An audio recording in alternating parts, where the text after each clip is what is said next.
Indian institute of technology ये India के take और इंजीनियरिंग का टॉप इंस्टीट्यूट है, जहाँ पर एंट्री पाना हर एक स्टूडेंट का ड्रीम होता है। Sundar Pichai CEO of Alphabet, Narayan Murthy co founder of Infosys, Sachin Bansal and Binny Bansal founder of Flipkart और भी बहुत सारे कंपनीज के फाउंडर जैसे ओला, जोमेटो, शुगर, हाउसिंग कोम, शॉप क्लूज, आज हर दूसरे स्टार्टअप के फाउंडर्स ये IITians ही हैं। तो आखिर सवाल ये आता है कि IITs में ऐसा क्या सिखाया जाता है कि यहाँ के स्टूडेंट्स अपने करियर में अल्ट्रा सक्सेसफुल बन जाते हैं, और आखिर क्यों IIT में एडमिशन लेना इतना डिफिकल्ट है किसी भी आम स्टूडेंट्स के लिए, और आखिर क्यों IIT के exams one of the most difficult exams होते हैं इन द एंटायर वर्ल्ड। चलो समझते हैं। इससे पहले आप चैनल को सब्सक्राइब जरूर कर लेना। सबसे पहले समझते हैं IITs में एनरोल होने का बेसिक प्रोसेसिंग क्या है। 12th स्टैंडर्ड में अगर एक बच्चा 75% मार्क्स लाता है तभी वो बेसिकली JEE मेंस के लिए क्वालिफाई भी होता है। JEE मेंस के लिए क्वालिफाई और उसे अटेम्प्ट करने वाले स्टूडेंट्स का number on an average India में 12 लाख होता है, लेकिन ये भी एक काफी टफ एग्जाम होता है क्रैक करने के लिए, जिसमें हर साल 12 लाख स्टूडेंट्स में से सिर्फ 2.5 लाख स्टूडेंट्स ही आगे बढ़कर JEE एडवांस का एग्जाम अटेम्प्ट कर पाते हैं। अब इसके बाद एक और सबसे बड़ी बात, जिसमें उन 2.5 लाख बच्चों में से भी सिर्फ टॉप 10,000 बच्चे ही क्वालिफाई करते हैं to get admission in IIT। यानी कि अगर यहाँ तक भी हम देखें तो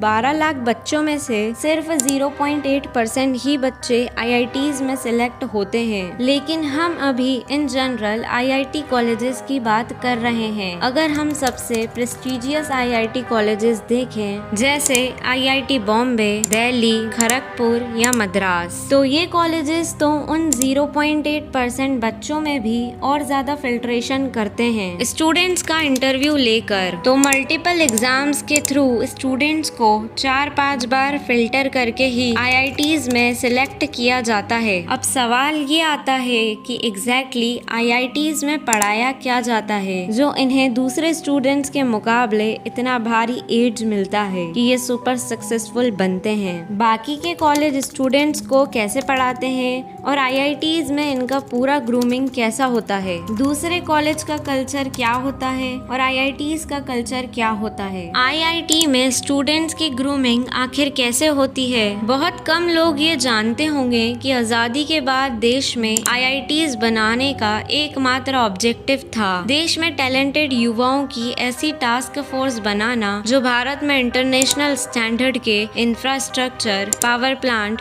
और इंडस्ट्रीज खड़ी करें और इस बिखरे हुए देश को डेवलप करें। अब 1950s में जब पहला IIT बना था तब उद्देश्य तो यही था, लेकिन प्रॉब्लम ये हुई कि इसके लिए कोई एंट्रेंस टेस्ट नहीं होता था। बस सिर्फ 12th में 75% से ऊपर स्कोर करो एंड यू आर सिलेक्टेड। तो ऐसे में IITs रेगुलर कॉलेजेस की तरह बस एक एम्प्लॉयमेंट हब ना बन जाए, इसीलिए 1960s में IITs ने एंट्रेंस एग्जाम लेना शुरू कर दिया, जिनका पर्पस था सिर्फ बेस्ट में से बेस्ट स्टूडेंट्स को ही देना और उन्हें ही ग्रूम करना। और यही वजह है आज कि हर साल सिर्फ 0.8% एस्पिरेंट्स ही IITs में सिलेक्ट किए जाते हैं। अब ऑफ कोर्स IIT में एंटर करने वाले स्टूडेंट्स हार्ड वर्किंग होते हैं क्योंकि ये एग्जाम्स डिफिकल्ट टू क्रैक होते हैं, मगर फिर भी अगर एंटरप्रेन्योरशिप की बात करें तो ये पूरा बिजनेस खड़ा करना एक अलग ही बात है।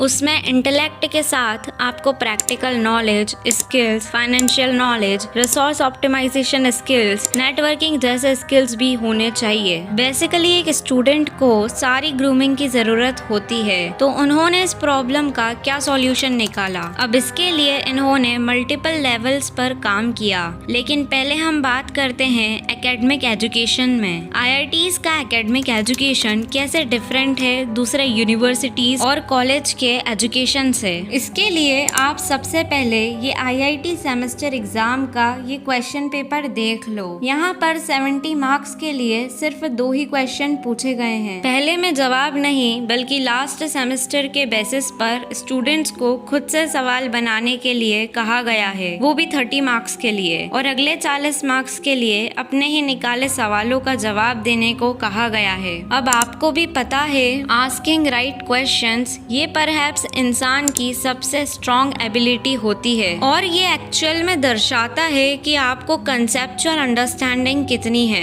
क्योंकि जब आप किसी कॉन्सेप्ट को समझने की कोशिश करते हो तभी तो आपको सवाल आते हैं। और यहाँ पर भी सवाल ऐसे सिंपल सवाल नहीं बल्कि कितने डीप एंड कितने फंडामेंटल वो सवाल हो सकते हैं, जिन कुछ ही सवालों से आपकी लेवल ऑफ अंडरस्टैंडिंग के बारे में समझा जा सकता है। ये यहाँ पे ज्यादा इम्पोर्टेंट होता है। बड़े बड़े साइंटिस्टों के सवालों ने दुनिया को बदला है। जवाब तो बाद में आए हैं, पहले तो सवाल आया है। जहाँ पर लाखों करोड़ों लोग चुप बैठे थे, किसी को भी वो सवाल नहीं आया, लेकिन इन्हें आया। इससे ये भी मालूम होता है कि बच्चा कितना ज्यादा सोच सकता है, और फिर उन्हीं क्वेश्चंस को अपनी प्रॉब्लम सॉल्विंग एबिलिटी को यूज करके आपको एक क्रिएटिव तरीके से सॉल्व करना है। तो आप देख सकते हैं कि क्वेश्चनिंग और ज्यादा सोचने के कल्चर को इनकरेज किया गया है। स्टूडेंट्स को यहाँ पर सिर्फ लर्निंग ही नहीं करवाई जा रही है, बल्कि उन्हें एक्चुअली क्यूरियस होने के लिए मोटिवेट भी किया जा रहा है। और क्यूरियोसिटी ही इंसान की सबसे बड़ी पावर होती है,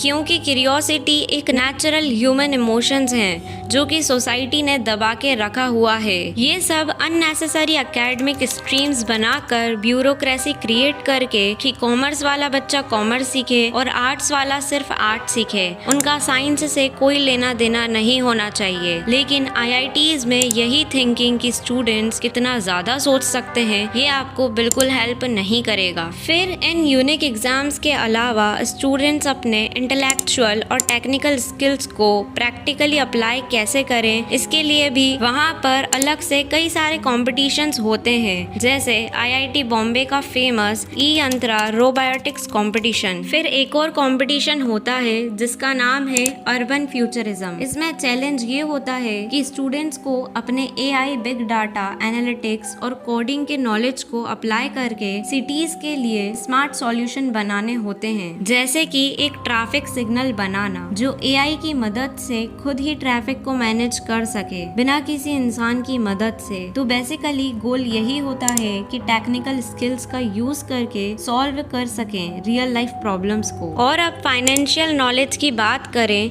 एक ऐसा नॉलेज जो हमें स्कूल्स और कॉलेजेस में कभी नहीं मिलता। तो वहाँ पर हर साल मनी मैनेजमेंट पर भी सेमिनार्स होते हैं, और फिर उन सीखी हुई चीजों को प्रैक्टिकली टेस्ट करने के लिए भी कॉम्पिटिशन्स रखे जाते हैं, जैसे कि कैश फ्लो कॉम्पिटिशन। इसमें स्टूडेंट्स को बड़े से बड़े कंपनीज के लास्ट 7 मंथ का इन्वेस्टमेंट डाटा दिया जाता है, और उसमें उन कंपनीज ने जितना भी प्रॉफिट कमाया है उन्हें वो प्रॉफिट किन किन चीजों में इन्वेस्ट करना चाहिए और कितने % करना चाहिए, इसकी स्ट्रेटजीज बनाने को कहा जाता है। और एंड में गोल बस यही होता है कि आपका इन्वेस्टमेंट माइंडसेट सही है या नहीं। तो basically IITians financial literacy and investment strategy सीख चुके होते हैं। और ऐसे ही बिजनेस के लिए भी वहाँ पर बहुत से कॉम्पिटिशन्स होते हैं, जिससे आप आपके पूरे बिजनेस सिस्टम को कैसे ऑप्टिमाइज कर सकते हो। जैसे कि एक कंपटीशन होता है टास्क विज, जिसमें स्टूडेंट्स बिजनेस की स्ट्रेटजीज सीख जाते हैं। आमतौर पर सारे IITians आगे जाकर अपने करियर में काफी सक्सेसफुल होते हैं।